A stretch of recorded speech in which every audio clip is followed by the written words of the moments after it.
ഇനി നമ്മൾ ശ്രദ്ധിക്കേണ്ടത് വാട്ടറിങ്ങിൻ്റെ കാര്യത്തിലാണ്. നമ്മൾ ഈ ചെടിക്ക് എന്നല്ല, ഒരു ചെടിക്കും ഓവർ വാട്ടറിങ് ചെയ്യാൻ പാടില്ല. പ്രത്യേകിച്ച് ഗ്രോ ബാഗിൽ അല്ലെങ്കിൽ ചെടിച്ചട്ടിയിൽ വളർത്തുന്ന ചെടികൾക്ക്.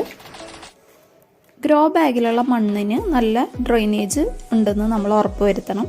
അതുപോലെ വെള്ളം ഒട്ടും കിട്ടാതെ ചെടികളെ വളരെ ഡ്രൈ ആയിട്ട് നിർത്തരുത്.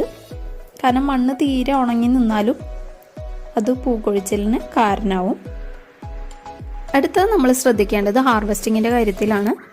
അതാത് സമയത്ത് തന്നെ വിളവെടുക്കാം. അതായത് പച്ചമുളകൊക്കെ അത്യാവശ്യം മൂത്ത് കഴിഞ്ഞാൽ നമുക്ക് ഹാർവെസ്റ്റ് ചെയ്യാം.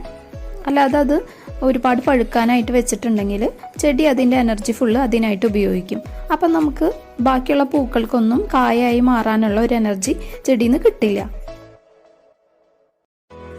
അപ്പം ഇത്രയൊക്കെ കാര്യങ്ങൾ ശ്രദ്ധിച്ചാൽ തന്നെ പൂമൊട്ട് കൊഴിച്ചിൽ നിൽക്കും.